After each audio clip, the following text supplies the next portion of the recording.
അടുത്ത പ്രൊഡക്റ്റ് ചെയ്യാം. ഈ പ്രൊഡക്റ്റും കൂടെ ഒന്ന് ചെയ്ത് കഴിഞ്ഞാൽ സെറ്റ്.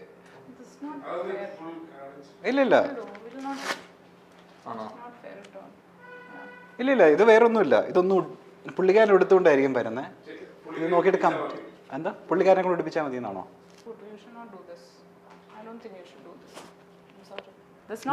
ഞാൻ ഓൾറെഡി അപ്പൂസിനോട് കമ്മ്യൂണിക്കേറ്റ് ചെയ്യാൻ പറഞ്ഞതാണല്ലേ. അല്ല ഇത് ഞാൻ അപ്പൂസ് ഒരു കാര്യം പറ്റേ, ഇത് എനിക്കും ഈ യമുന എന്നുള്ള കാര്യം പറഞ്ഞിട്ടുണ്ടായിരുന്നു. ഒരു സാധനം പ്രൊമോഷൻ ഈ പ്രൊഡക്ട്സിനെ കുറിച്ചുള്ള കാര്യം എനിക്കും അറിയില്ലായിരുന്നു. എന്നാലും വിളിച്ച സ്ഥിതിക്ക് ചെയ്യാന്നുള്ള രീതിയിലായിരുന്നു ഞാനും ഇവിടെ ഒരു പ്രശ്നമുള്ള രീതിയിൽ ചെയ്തോണ്ടിരുന്നത്. നമ്മളൊരു സാധനം കമ്മിറ്റ് ചെയ്തിട്ട് എന്താ സംഭവം എന്താ ചെയ്യേണ്ടതെന്ന് ഞാൻ ചോദിച്ചു. അതിനനുസരിച്ചുള്ള കോസ്റ്റ്യൂം ക്യാരി ചെയ്യണോ എന്താന്ന് അറിയില്ല. അപ്പോഴും അപ്പൂസ് ഇതിനെ കുറിച്ചൊന്നും പറഞ്ഞിട്ടില്ല. അപ്പൂസ് ഞാനിപ്പോ എന്താ ചെയ്യണ്ടേ? ടെലി ബ്രാൻഡിങ് എന്റെ അടുത്ത് അമ്മയാണ് എന്റെ അടുത്ത് പറഞ്ഞിട്ടില്ല. ഞാൻ ഇവിടെ പറഞ്ഞിട്ട് ഇവിടെ വന്നിട്ട് എനിക്ക് കളവ് പറയേണ്ട ആവശ്യമില്ലല്ലോ. ഞാൻ എന്റെ അടുത്ത് പറഞ്ഞിട്ടില്ല. അപ്പൂസ് ഡീൽ ചെയ്യണം. കാരണം നമ്മൾ സുരേഷ് സാറായിട്ടുള്ള ഡീലിംഗ്സ് ആണ്. എനിക്ക് ഇതിൽ എന്റെ ക്രെഡിബിലിറ്റി വലിച്ചേക്കാൻ പറ്റത്തില്ല. അപ്പൊ കമ്മ്യൂണിക്കേറ്റ് ചെയ്തിട്ട് എന്താന്ന് വെച്ചാൽ അല്ല അലമ്പാക്കണ്ട, ചെയ്തേക്കാം എന്തായാലും. നിങ്ങളുടെ ഭാഗത്ത് മിസ്റ്റേക്ക് ആണ്. അപ്പൊ നിങ്ങൾ മെയിൽ അയച്ചിട്ടുണ്ടെങ്കിൽ നിങ്ങൾ വായിച്ചിട്ട് പറയാനായിരുന്നു. കോമ്പൻസേഷന്റെ കാര്യം പറഞ്ഞിട്ടല്ലേ അതില്? അല്ല കോമ്പൻസേഷന്റെ പ്രശ്നമൊന്നുമല്ല, അതൊക്കെ വേറെ. പക്ഷെ ഇത് പ്രശ്നം എന്ന് പറയുന്നത് നമുക്ക് ഈ പ്രൊഡക്റ്റിനെ കുറിച്ച് അറിയില്ലല്ലോ. അപ്പൊ പുള്ളിക്കാരും കംഫർട്ടബിൾ അല്ല. അപ്പൊ പിന്നെ നമ്മൾ എങ്ങനെ ചെയ്യാനാ? പുള്ളിക്കാരി ചെയ്യില്ലെന്നല്ലേ പറയുന്നത്? അല്ല നിങ്ങൾ ആദ്യമേ എന്താ പ്രോഡക്റ്റ് എന്ന് പറഞ്ഞിട്ടില്ല. എന്റെ അടുത്ത് പറക്കാട്ടിന്റെ എന്നാ പറഞ്ഞു. അപ്പൊ ഐ തോട്ട് മേ ബി എന്തെങ്കിലും നമ്മൾ ആ അഗ്രിമെന്റിൽ കറക്റ്റ് ആയിട്ട് യമുന ഗ്രൂപ്പ്സ് മെൻഷൻ ചെയ്തിട്ടില്ല. അതിന്റെ ഇതല്ലേ കൊടുത്തത് അയച്ചത്? യമന ഗ്രൂപ്പ് എന്ന് പറയുമ്പോ ഇത് എന്താ സംഭവം നമുക്കറിയില്ലല്ലോ. എന്റെ അടുത്ത് ചോദിച്ചില്ലേ, നേരത്തെ കേട്ടിട്ടുണ്ടോ? നിങ്ങൾ ഗൂഗിൾ ചെയ്ത് നോക്കിയില്ലേ വരുന്നതിന് മുൻപായിട്ട് യമന ഗ്രൂപ്പ്സ് എന്താണെന്ന്? നോക്കിയിട്ടൊന്നുമില്ല. ഞാൻ ഒരു ആഡ് ചെയ്യുന്നതിന് മുൻപ് ഏത് കമ്പനിക്ക് വേണ്ടിയിട്ടാണ് നമ്മൾ ചെയ്യുന്നതെന്നുള്ളൊരു നോക്കാൻ. അല്ല ഞാൻ അപ്പൂസിനെ വിളിച്ച് കറക്റ്റ് ആയിട്ട് ചോദിച്ചപ്പോ എന്റെ അടുത്ത് റിവ്യൂ പറയാനായിരിക്കും. നേരത്തെ അനുശ്രീ എന്തോ ചെയ്തു ജ്വല്ലറിന്റെ ആഡ്, അതേപോലെ റെബേക്ക സന്തോഷ് എന്തോ ചെയ്യുന്നുണ്ട് ആഡ്. അവരൊക്കെ ഇതാണോ ചെയ്യുന്നത്? I don't think so. ഞാനിപ്പോ ലാസ്റ്റ് മിനിറ്റിൽ അവര് ഇതൊക്കെ ഇതാണോ ചെയ്യുന്നത്? ഞാനൊരു കാര്യം ചോദിക്കട്ടെ. പറക്കാട്ടിന്റെ ആയിരുന്നില്ലേ? അപ്പൊ ഞാൻ വിചാരിച്ച ഷോറൂമിൽ വല്ല വിസിറ്റ് ചെയ്തിട്ട് സാധനം മേടിച്ചോണ്ട് ഞാനൊരു കാര്യം ചോദിക്കട്ടെ. നമ്മളൊരു ആയിട്ട് ഒരു പ്രൊഡക്റ്റുമായിട്ട് കൊളാബറേറ്റ് ചെയ്യുന്ന സമയത്ത് യമുന ഗ്രൂപ്പ് എന്ന് പറഞ്ഞ സമയത്ത് നിങ്ങൾക്കൊന്ന് ഗൂഗിൾ ചെയ്യാൻ പാടില്ല. ഇടൂ ഈ കള്ളിമുണ്ടും പ്ലാസ്റ്റിക് ആണെന്ന് കരുതി ഒരാളെ പുച്ഛിക്കുന്നത് ശരിയല്ല. അവരുടെ കള്ളിമുണ്ടും പ്ലാസ്റ്റിക്കും ആയതുകൊണ്ട് പുച്ഛിക്കുന്നതല്ല. Because I am not comfortable holding this ചെരുപ്പ്. അതാ ഞാൻ പറഞ്ഞു, ഇനിയിപ്പോ എന്തായാലും നമ്മൾ കമ്മിറ്റ് ചെയ്ത് സ്ഥിതിക്ക് ചെയ്തിട്ട് പോയേക്കാം. ഞാൻ ആ ഇത് ചെയ്തപ്പോ ഞാൻ കറക്റ്റ് ആയിട്ട് ചെയ്തല്ലോ. ബിക്കോസ് ഓക്കെ ഫൈൻ, എനിക്ക് കുഴപ്പമില്ല. അത് ഒരു ബക്കറ്റ് കോമഡി ആയിട്ട് എടുക്കുക. ഇതെങ്ങനെ ഞാൻ ചെരുപ്പ് വെച്ചിട്ട് ഞാൻ ഇത്രയും ഡ്രസ്സപ്പ് ഒക്കെ ചെയ്ത് വന്നിട്ട് ഞാൻ ചെരുപ്പ് വെച്ചിട്ട് ഇരിക്കുന്നത്? I don't think I can do justice. നമ്മളിനി രംബനെ വേണ്ടെന്ന് വെച്ചിട്ടാണ് നമ്മൾ ഇവരെ വിളിച്ചത്. ആ ഇവർക്കുള്ള കോമ്പൻസേഷൻ ഞാൻ ആൻസർ പറയേണ്ടത്. ചാതിൽ എന്താ ചെയ്യണ്ട? ഇനി മൂഡില്ല. ഈ അപ്പൂസ് ഒന്ന് കമ്മ്യൂണിക്കേറ്റ്. അല്ല അത് ഞാൻ നോക്കിക്കോളാം, കുഴപ്പമില്ല. കോമ്പൻസേഷൻ എത്ര? അവർ ചെയ്യില്ലെന്നല്ലേ പറയുന്നത്? അല്ല അത് ഞാൻ പറഞ്ഞിട്ടില്ല. ഞാൻ ജസ്റ്റ് ഒരു പ്രൊമോഷന്റെ ഭാഗമായിട്ട് വന്ന് നമ്മൾ സാധനം ചെയ്യണമെന്നല്ല വിചാരിച്ചിട്ടില്ല. അല്ല നമുക്കിത് ചെയ്തേക്കാന്നേ, വിട്ടുകളാ, ചെയ്തിട്ട് പോവാം. അല്ലെങ്കിൽ ഇനിയിപ്പോ അതിന്റെ പേരിൽ ഇനിയിപ്പോ വെറുതെ ഒന്നില്ലെങ്കിൽ ഇതിപ്പോ ചെയ്യുക, അല്ലെങ്കിൽ നമ്മളെ കോമ്പൻസേഷൻ വേഗം തരിക. ഞാൻ ഇങ്ങനെ പറയരുത്. ഇത് നിങ്ങളുടെ ഭാഗത്ത് മിസ്റ്റേക്ക്. ഇത് എന്നെ വെറുതെ വലിച്ചഴിക്കരുത്. ഞാൻ ഓൾറെഡി നമ്മളുടെ ക്രൂ ഓൾറെഡി നിങ്ങൾക്ക് എഗ്രിമെന്റ് അയച്ചതാണ്. നമ്മളുടെ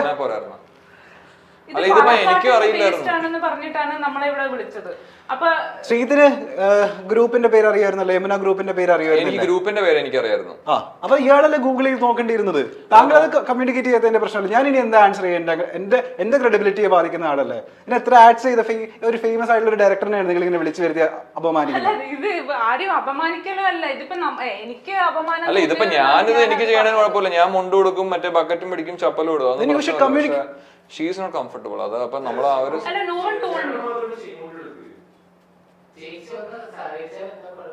അല്ല എന്റെ അടുത്ത് ഇത് പറഞ്ഞിട്ടില്ല. ഞാൻ അപ്പൂസിന്റെ അടുത്ത് ഉച്ചയ്ക്ക് വിളിച്ച് ചോദിച്ചപ്പോ എന്താ എന്റെ അടുത്ത് ഉച്ചയ്ക്ക് പറഞ്ഞിട്ടില്ല. അപ്പൂസെ പറഞ്ഞിട്ടില്ല. Don't lie. ഞാൻ കറക്റ്റ് ആയിട്ട് ചോദിച്ചത്. അത് നിങ്ങളുടെ മിസ്റ്റേക്ക് അല്ലേ മാൻ? നിങ്ങളല്ല അത് പ്രോപ്പർ ആയിട്ട് ചോദിക്കേണ്ടത്. നിങ്ങൾ ആ ബ്രാൻഡിനെ പറ്റി, നിങ്ങൾ ചെയ്യാൻ വരുന്ന ഒരു ബ്രാൻഡിനെ പറ്റി നിങ്ങൾക്ക് ഒരു സാമാന്യ ബോധമില്ല. അപ്പൊ അപ്പൂസ് ഞാൻ കുറെ തവണ പറഞ്ഞിട്ടുണ്ട്. കഴിഞ്ഞ ആഴ്ച ഞാൻ പറഞ്ഞത് കറക്റ്റ് ആയിട്ട് പ്രോപ്പർ ആയിട്ട് കമ്മ്യൂണിക്കേറ്റ് ചെയ്യണമെന്ന്. ഏതെങ്കിലും ആൾക്കാർ വന്നിങ്ങനെ വിളിച്ച് പറയാൻ ഞാൻ എന്താ ചെയ്യണ്ടേ? ഏതെങ്കിലും ആൾക്കാരല്ല നമ്മള്, ഏതെങ്കിലും ആൾക്കാരല്ല. അല്ല ഇത് അലമ്പ് സീനായി പോട്ടെ മൊത്തത്തിൽ. എനിക്കൊരു മൂഡില്ല എനിക്ക് ചെയ്യാൻ ഇതാണ് എന്റെ മൂഡ്. ഇത് ഞാൻ ഒരു കാര്യം ചോദിക്കട്ടെ, ഞാൻ ഇത്തരം അപ്പൂസിന്റെ അടുത്ത് നമ്മൾ നേരത്തെ ഇതിനു മുമ്പൊക്കെ നമ്മൾ വർക്ക് ചെയ്തിരുന്നല്ലേ? അതല്ല, അത് നിക്ക് അപ്പൂസ്, ഞാൻ ഒരു കാര്യം പറയട്ടെ. കറക്റ്റ് ആയിട്ട് മെയിൽ അയച്ചിട്ടുണ്ടായിരുന്നല്ലേ പറയുന്നത്? മെയിൽ നമ്മൾ ചെക്ക് ചെയ്തില്ല. പുള്ളി എന്റെ അടുത്ത് പറഞ്ഞ ജ്വല്ലറിയുടെ സാധനത്തിന് വേണ്ടിയിട്ടാണെന്നാണ് പറഞ്ഞത്. താങ്കൾക്ക് ഒരു മിനിമം ഒരു എന്താ പറയാ കോമൺ സെൻസ് ഇല്ലേ? ഒരു ബ്രാൻഡ് അസോസിയേറ്റ് ചെയ്യുന്ന തേങ്ങയാണ് പറഞ്ഞത്. ഹലോ ഹലോ, ശബ്ദം താഴ്ത്ത്. ഞാൻ ഇത്ര നേരം ഞാൻ മിണ്ടാതിരിക്കണായിരുന്നു. ശബ്ദം താഴ്ത്ത്. ഞാൻ എന്തുകൊണ്ടാണ് ഗുണ്ട് കൂടെ ഉള്ളവരെ ഞാൻ മിണ്ടാതിരിക്കണായിരുന്നു കേട്ടാ. ശബ്ദം താഴ്ത്ത്. എനിക്കറിയാം എന്നെ വിളിച്ചു വരുത്തിയിട്ടാ ഉണ്ടാക്കിയത്. താങ്കൾ കറക്റ്റ് ആയിട്ട് കമ്മ്യൂണിക്കേറ്റ് ചെയ്യാത്തതിന്റെ പ്രശ്നമാണ്. പിന്നെ അവൻ എന്തോന്ന് തോന്നിയ ദിവസം പറയുന്നത്? അവനിവന്തൊക്കെ താൻ വീട്ടിൽ പോയി പറഞ്ഞാൽ മതി, ഇങ്ങോട്ട് ഇറക്കണ്ട. താനാണ് എന്നെ ഇവിടെ വിളിച്ചു വരുത്തിയത്. താങ്കൾ കോമ്പൻസേഷൻ മേടിക്കണ കാണട്ടെന്ന്. പൈസ തന്നിട്ടല്ലേ വിളിച്ചു വരുത്തിയത്? പൈസ തന്നിട്ടല്ലേ വിളിച്ചു വരുത്തിയത്? അതല്ല കൊണ്ട് ഞാൻ ഒരു കാര്യം പറയട്ടെ, ഞാൻ ഇത്ര നേരം ക്ഷമിച്ചു.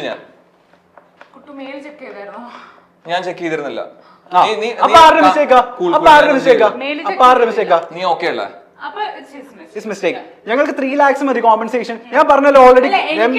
ഞാനൊരു കാര്യം പറയട്ടെ ഗദ്ദാഫി, ഇത് hello, mind your words. Okay, just mind your words. പിന്നെ എനിക്ക് കറക്റ്റ് ആയിട്ടുള്ള കാര്യങ്ങളൊന്നും പറഞ്ഞു തരാതെ വെറുതെ. നമ്മൾക്കറിയില്ല ഫസ്റ്റ് ഓഫ് ഓൾ മെയിൽ എങ്ങനെയാണ് മെയിലിന്റെ ഈ ത്രൂ വർക്ക് ചെയ്യുന്നത്, ഇതൊന്നും നമുക്കറിയില്ല. നമ്മളൊന്നും അങ്ങനത്തെ കോൺട്രാക്ട് ഒന്നും സൈൻ ചെയ്തിട്ടല്ല, നമ്മൾ എവിടെയും പോയിട്ടില്ല, ചെയ്തിട്ടുമില്ല.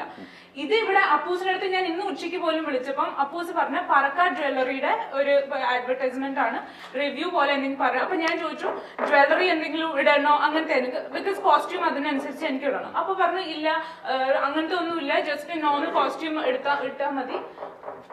സോറി, നോർമൽ കോസ്റ്റ്യൂം മതി, ജ്വല്ലറി എന്താ പറയാ അർച്ചന, നമ്മള് രംഭേനെ അടക്കം വേണ്ടെന്ന് വെച്ചിട്ടാണ് ശ്രീജിത്ത് വിജയായിട്ട് അസോസിയേറ്റ് ചെയ്തത്. അറിയോ? അപ്പൊ നമ്മള് ഞാനാണ് മറുപടി പറയേണ്ടത്. എന്തുകൊണ്ട് ഈ പ്രോപ്പർ ആഡ് നാളേക്ക് പോകേണ്ടതായത്? നാളേക്ക് പോയില്ല എന്ന് പറഞ്ഞാൽ എന്റെ അടുത്താ ഞാനാ മറുപടി പറയേണ്ടത്. ഞാൻ എന്ത് മറുപടി പറയും?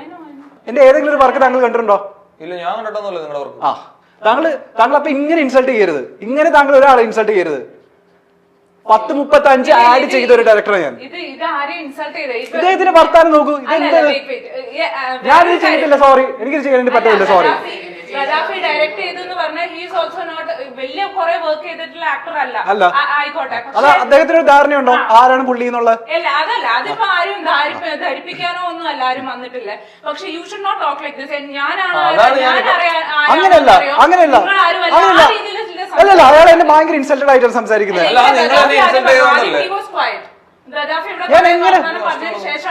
ഞാൻ എങ്ങനെ പ്രതികരിക്കാതിരിക്കും? ഞാൻ എന്താ മിണ്ടായിരുന്നത്? അല്ലെങ്കിൽ നീ പറയും ആ കുട്ടുകേടി ബഹളം ഉണ്ടാക്കി ഒച്ച വെച്ചെന്ന് പറഞ്ഞിട്ടാണ് ഞാൻ മിണ്ടാതിരുന്നത്. ശരി, ചെയ്തിട്ട് പോയാൽ മതി, അല്ലാതെ പറ്റത്തില്ല. ചെയ്തിട്ട് പോകാൻ, അല്ലെങ്കിൽ 3 ലക്ഷം രൂപ കോമ്പൻസേഷൻ വിട്ടേരെ. പക്ഷെ 3 ലക്ഷം രൂപ തരാതെ പോകത്തില്ല. 3 ലക്ഷം രൂപ ട്രാൻസ്ഫർ ചെയ്തിട്ട് പോയിക്കോ. അത്രേ ഉള്ളൂ. 3 ലക്ഷം രൂപ അപ്പൊ തന്നെ ട്രാൻസ്ഫർ ചെയ്യേണ്ട കാര്യമൊന്നുമില്ല. അല്ല, 3 ലക്ഷം തന്നിട്ട് പോയിക്കോ. നിങ്ങളുടെ ആറ്റിറ്റ്യൂഡിനനുസരിച്ചുള്ള വർത്താനേ നമ്മളിവിടെ പറഞ്ഞിട്ടുള്ളൂ. ഇതിപ്പോ ചെയ്യാൻ പറ്റുമോ ഇല്ലയോ? അപ്പൂസെ ഡയലോഗ് പറഞ്ഞോളൂ, എനിക്ക് പറ്റത്തില്ല. അപ്പൂസെ ഡയലോഗ് പറഞ്ഞോളൂ, എനിക്ക് വയ്യ. ഇത് ഇവരുടെ ആറ്റിറ്റ്യൂഡ് ഞാൻ എന്തിനു കാണണം? ഞാൻ മിണ്ടാതിരിക്കണേ കേട്ടോ. അല്ലെ പിന്നെ നീ കുറച്ച് പറയും കുട്ടു കയറി അവിടെ പ്രശ്നം ഉണ്ടാക്കി, കുട്ടു കാരണമാണ് എല്ലാം ഇങ്ങനത്തെ പ്രശ്നം, അതുകൊണ്ട് ഞാൻ മിണ്ടാതിരിക്കുവാണ്. അല്ലെങ്കിൽ ഫുൾ ഇവിടെ സീനായ അപ്പൂസിനൊക്കെ പിടിച്ച് ഞാൻ തന്നെ അടിക്കണം. മുണ്ട് ഇനി ആരെ വെച്ച് ചെയ്യിപ്പിക്കും? ഇവരെ വെച്ചിട്ടാ? ഹലോ, ഇതൊക്കെ നമ്മൾ യൂസ് ചെയ്യുന്ന സാധനങ്ങളാണ് മാൻ. ഇത് എന്തിനാ ഇങ്ങനെ പുച്ഛിക്കുന്നത് എനിക്ക് മനസ്സിലാവുന്നില്ല. എന്തിനാ എത്ര പുച്ഛം? അല്ല, നമ്മളൊക്കെ വീട്ടിൽ ഉപയോഗിക്കുന്ന സാധനങ്ങൾ തന്നെയാ അല്ലേ? അതിന് ഇത്രമാത്രം പുച്ഛിക്കേണ്ട ഞങ്ങളുടെ ഗ്രൂപ്പിനെ മാത്രമല്ല, നിങ്ങളെ ചെരുപ്പിനെയാണ് അപമാനിക്കുന്നത്. സ്ലിപ്പ് ആവില്ല, സ്പ്ലിറ്റ് ആവില്ല. യമുന സ്ലിപ്പേഴ്സ്, മൈ കോൺഫിഡൻസ് പറഞ്ഞാൽ മതി. പറഞ്ഞിട്ട് എത്രയും പെട്ടെന്ന് പോയിക്കോ. സ്ലിപ്പ് ആവില്ല, സ്പ്ലിറ്റ് ആവില്ല. Yamuna slippers, my confidence.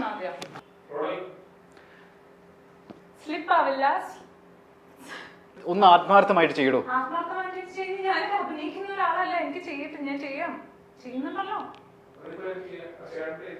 നടക്കോ ഷാൽബിന്? ഇത് ഞാൻ പറഞ്ഞില്ല, 7 മണിക്ക് എനിക്ക് പോണം. എന്റെ ക്രെഡിബിലിറ്റിയാണ് അവിടെ പോയിക്കൊണ്ടിരിക്കുന്നത്. ഇത് അല്ലറ ചില ആർട്ടിസ്റ്റുകളൊന്നുമല്ല.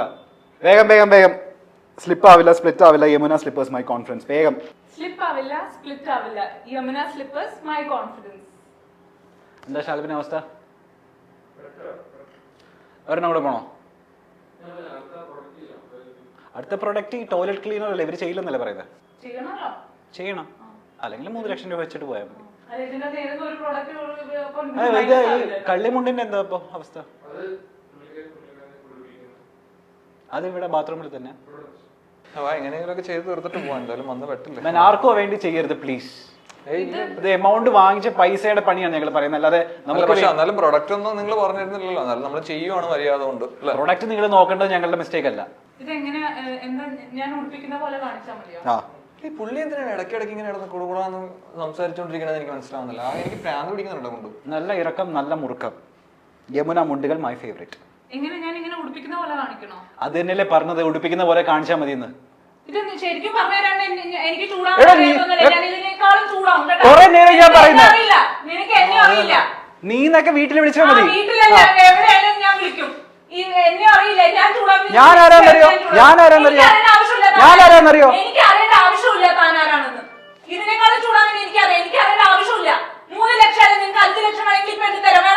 എനിക്ക് ഷൂട്ട് ചെയ്യാൻ പറ്റില്ല. സോറി എനിക്ക് ഷൂട്ട് ചെയ്യാൻ പറ്റത്തില്ല. ഇനി പറ്റത്തില്ല. ഒരു 100,000 തവണ ഞാൻ പറഞ്ഞു ഇങ്ങനെയാ ചെയ്യേണ്ട, ഇങ്ങനെ ചെയ്യേണ്ട. ശബ്ദം താഴ്ത്ത്. വീടല്ല ഇത്. വീടല്ല ഇത്. സ്റ്റോപ്പ് ചെയ്ത് പറഞ്ഞാട്ടോ. അല്ലെങ്കിൽ അതാണ് നീ എന്നെ ഇങ്ങനെ മാറ്റി നിർത്തിക്കോ. ഞാൻ പ്രശ്നം എനിക്കൊരു മൂഡില്ല ഇത് ചെയ്യാൻ. എനിക്കൊരു മൂഡില്ല.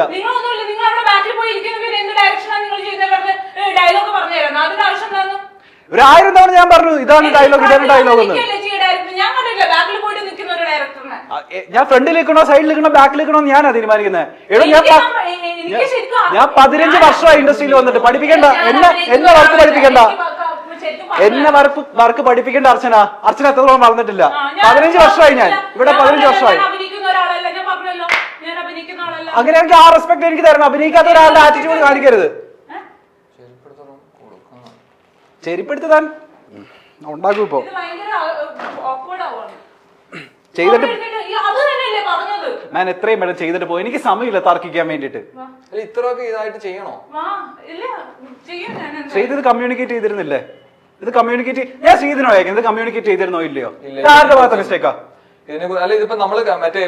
നിങ്ങളുടെ ഭാര്യ നിങ്ങളുടെ മുന്നിൽ വെച്ചല്ലേ ഇത്രയും നേരം എന്നെ തെറി വിളിച്ചത്? നിങ്ങൾക്ക് ഒന്നും പറയാനില്ല. നിങ്ങൾ എന്തൊക്കെയാ സംസാരിക്കുക? ഞാൻ എന്താ പറഞ്ഞത്? ഞാനൊരു 15 വർഷം എക്സ്പീരിയൻസ് ഉള്ള ഡയറക്ടറാ. ഞാൻ മിണ്ടാതിരിക്കുവാണെന്ന് വെച്ചാൽ ഞാനത് അപ്പൂസിന്റെ അടുത്ത് കമ്മിറ്റ് ചെയ്ത് പോയി. അതുകൊണ്ട് നമ്മൾ കമ്മിറ്റ് ചെയ്തൊരു വർക്ക് ചെയ്യുവാണ്. അപ്പൊ അതിന്റെ ഒരു ഡീസൻസി ഇല്ലെങ്കിൽ അതിന്റെ ഒരു എത്തിക്സോ. ഡീസൻസി എന്താണെന്നുള്ള വാക്ക് നിങ്ങൾ ഉച്ചരിക്കരുത്. ഡീസൻസി എന്താണെന്നുള്ള വാക്ക് നിങ്ങൾ ഉച്ചരിക്കരുത്. നിങ്ങൾ ഉച്ചരിക്കരുത്. ഡയറക്ടർ പറഞ്ഞോണ്ടിരിക്കുന്നുണ്ട്. അപ്പൊ നിങ്ങൾ എന്താ ചെയ്യണ്ടേ? നിങ്ങൾ ഇത്ര എക്സ്പീരിയൻസ് ഉള്ള ഡയറക്ടർ നിങ്ങൾ പറയുന്നുണ്ട്. ആക്കിയിട്ട് എന്താ കാര്യം?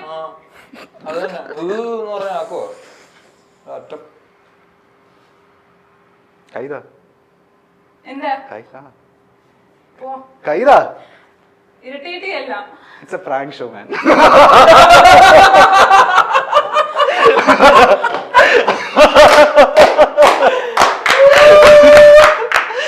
It's a prank show.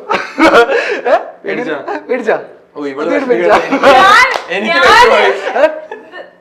ഏത് കഥാപാത്രമല്ലേ ഞാനിപ്പോ അറിയില്ല.